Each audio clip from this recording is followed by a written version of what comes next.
Higa pa. Nag-try siya na kumuha na malunggay. Bawal yung balikat ha.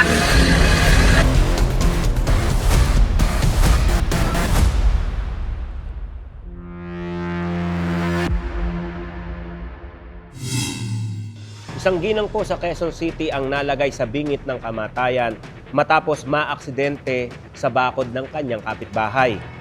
Babala po sa mga manonood, masiselang video po ang inyong masasaksihan sa mga oras na ito.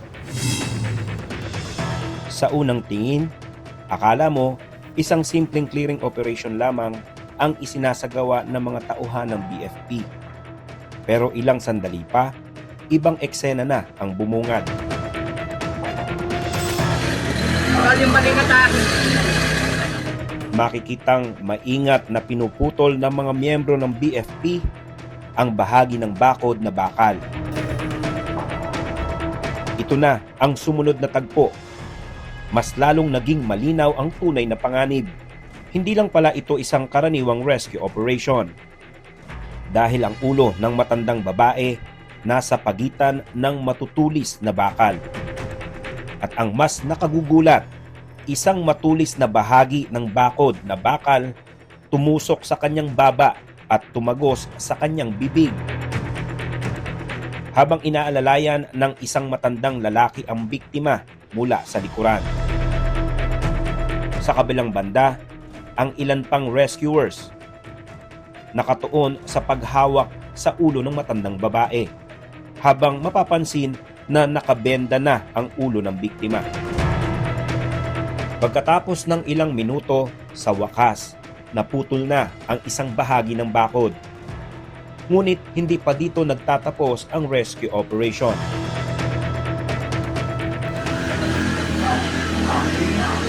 Mami, gano'n mo yung kamay mo, yung bilik mata mo, pikit ka lang, yan. Good job. Tama yan tayo ha, relax ka lang ha. Ano siya naglilinis? Hindi, kumakas. Mami, relax ka lang ha. Relax ka lang ha. Diyan masabi pag pupula ka. Yung hira din. Bon, Oh, yan yan.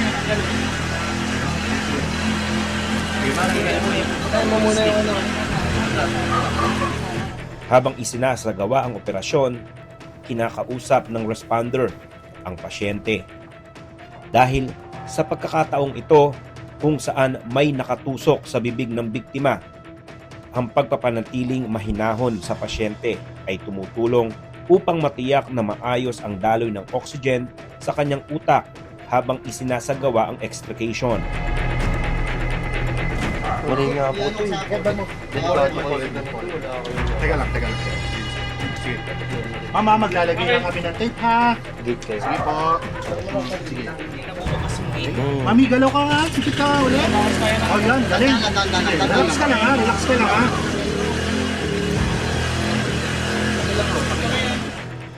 Sa bahaging ito ng operasyon, kontrolado na ang pagdurugo.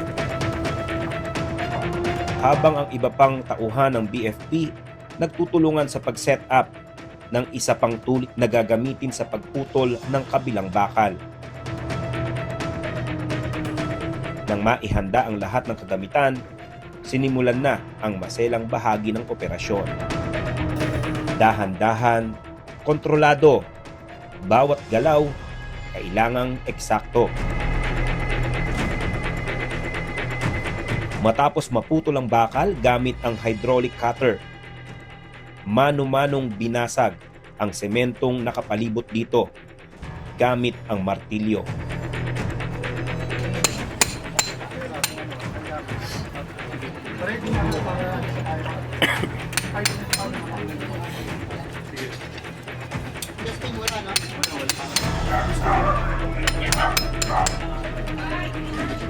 Potential.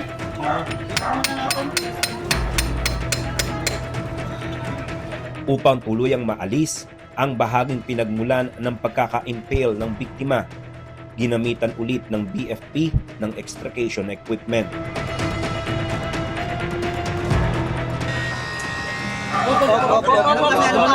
Gumagalaw. Meron pa. Kung hindi, sasabihin nyo lang po. Paangat ang konti. Ito, nakabaon pa, Ito, nakabaon pa. ano lang dito, hindi to dugtong oh. Dito mo muna ito to. Sige, sige. Ito to. Okay. Ito, kabila. Gulo na? Oo. Ito. Okay na dito. Nice. Ako pa po.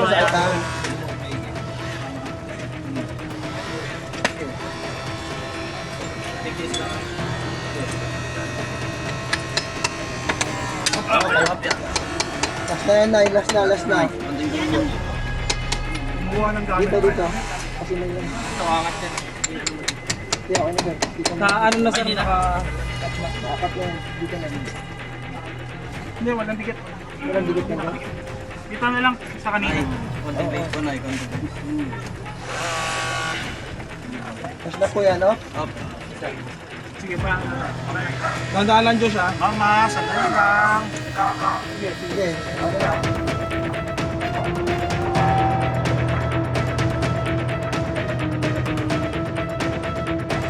Sige.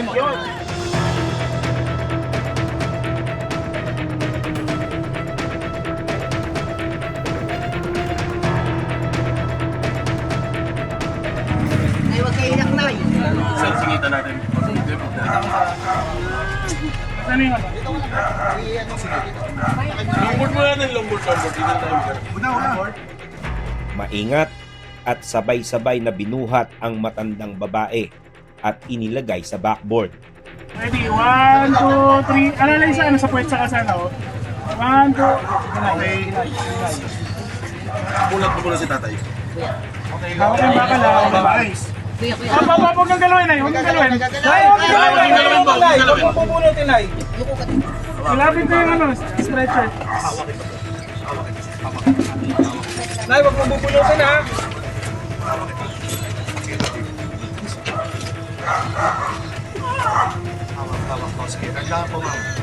Huwag mo na, ha. Sino ba ba to? Pwede, ay lang na lang. Pwede ano. Kaya.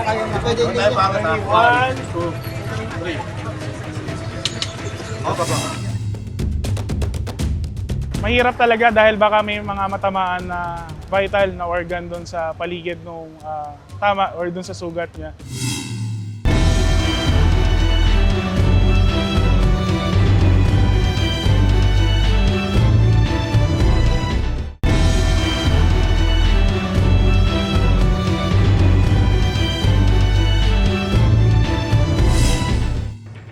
Madalang naman po yung mga ganyang insidente kagaya ng nangyari sa isang ginang sa Quezon City. Pero mas maganda pa rin po na alam natin ang mga pag-iingat na dapat nating gawin upang tayo ay maging ligtas. Pero syempre, buti na lang at may mga nakahandang rescuer na tumugon sa mga ganitong insidente.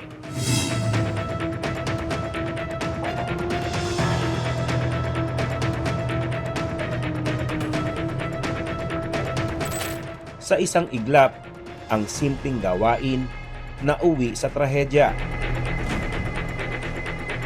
Bale, naka-receive tayo ng tawag from Novaliches Fire Substation nung araw na yon, and then agad naman po natin na-responde yan.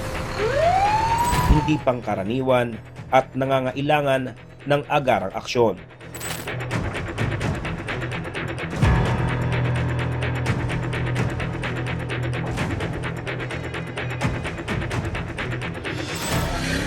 Bawal yung maling atake. Bali, ang sa kwento kasi nung mga witnesses doon sa baligid, nag-try siya na kumuha ng malunggay na nakatanim doon sa may likod ng fence. Actually, kakilala niya naman yung may-ari ng bahay. Nagpaalam naman siya.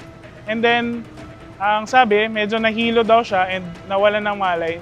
And kung ma-observe natin doon sa lugar, medyo pa-slope yung inaapakan niya. Dahil sa maling hakbang at saglit na pagkahilo, napunta siya sa isang mapanganib na sitwasyon. So nung nawalan siya ng malay, tuluyan siya nadulas and tumusok yung baba niya. Sa ganitong klaseng insidente, hindi sapat ang lakas ng loob. Kailangan eksaktong galaw.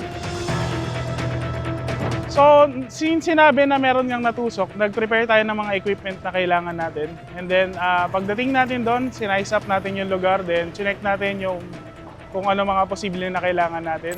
Sa rescue operations, mahalaga ang kontrol sa paligid para maiwasan ang mas malaking panganib. So, pagkakita natin dun sa insidente, in-stabilize muna natin yung lugar, pinalayo natin yung mga bystander, tapos in-stabilize din natin yung pasyente muna. Sa ganitong sitwasyon, isang maling galaw pwedeng magpalala ng kalagayan ng pasyente. Ang kagandahan po doon, may nakaprepare na tayo na ambulance from Disaster Risk Reduction Management Office ng Quezon City. So, ang maganda doon, nakapag-stabilize din sila nung leg ng pasyente na lagyan kagad ng C-collar. Habang nakaantabay ang medical team, sinisiguradong hindi na madadagdagan pa ang pinsala. In-stabilize din yun na injury para hindi basta-basta magalaw doon sa ulo ng victim. And then, saka tayo nag-start na magputol.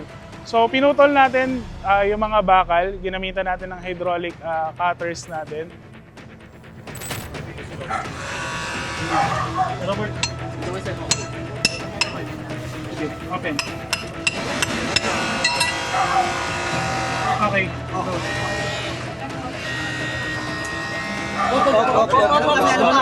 Gumagalaw. Meron pa. Konti sasabay nyo lang po. Paangat ng konti. Ito, nakabakot pa, Ito. nakabakpan. Ano lang dito, hindi to dugtong oh. Dito mo muna ikat oh. Sige, sige. Ito. Okay. Ito. Kabila. And then, nung nakita natin na medyo nahihirapan siya at mas masakit yung nararamdaman niya, Kaya't kailangan mano-manong paraan.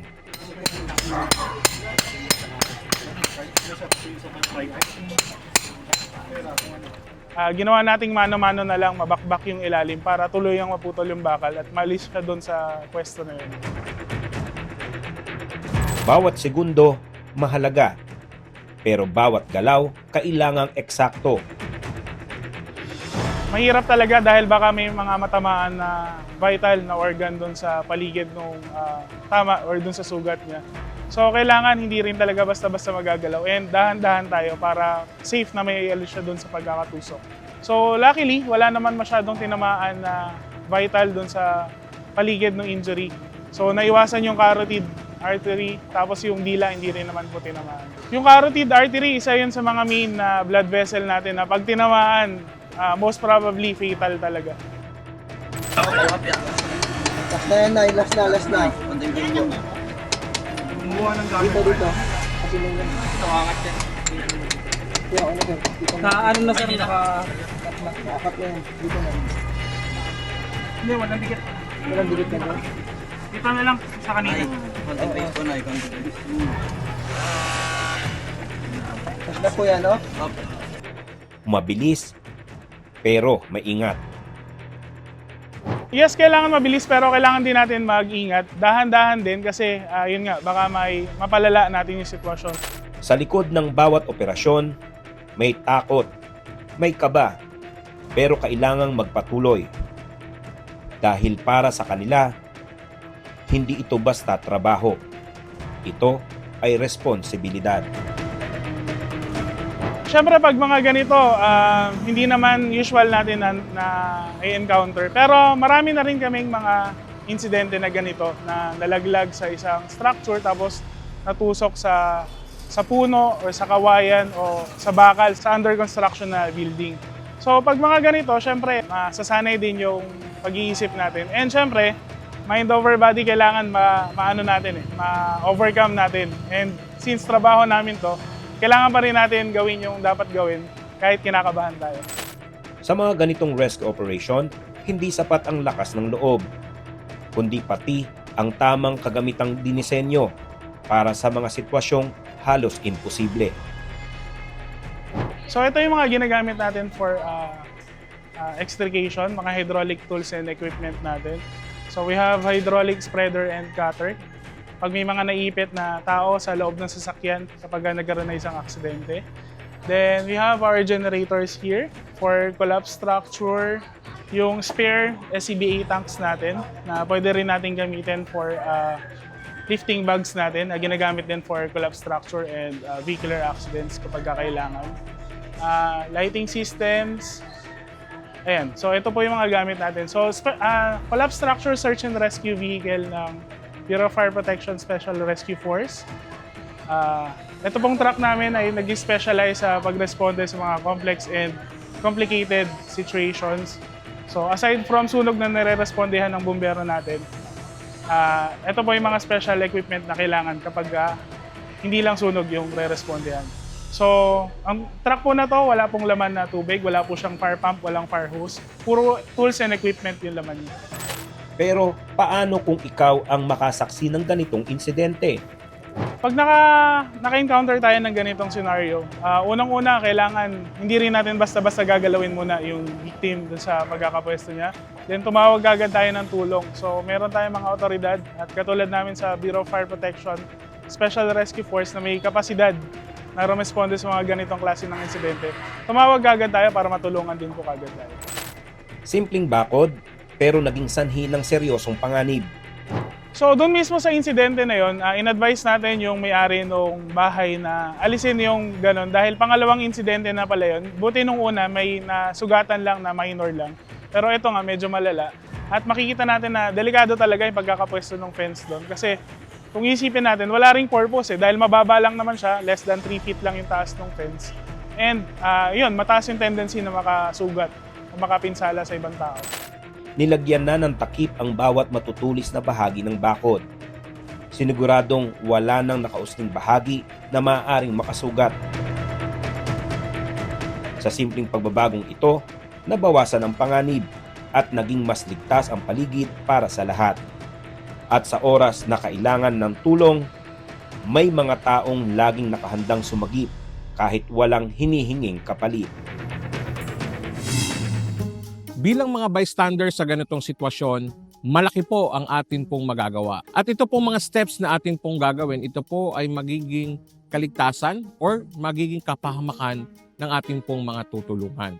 Ano po yung mga dapat natin gawin? Unang-una, siguraduhin po natin na ligtas yung paligid bago tayo mag-enter or bago tayo pumasok. Ano po ba yung mga bagay na dapat natin tignan? So, tingala po tayo. Tingnan natin kung meron bang maaaring mahulog or may maaaring tumumba. Tingin din po tayo sa ating pong kaliwat kanan. Tingnan natin kung meron po bang maaaring tumumba or merong makasakit po sa atin. At tingnan din po natin yung ibabang bahagi. Tingnan natin kung meron bang maaaring makatusok or makatisod po sa atin.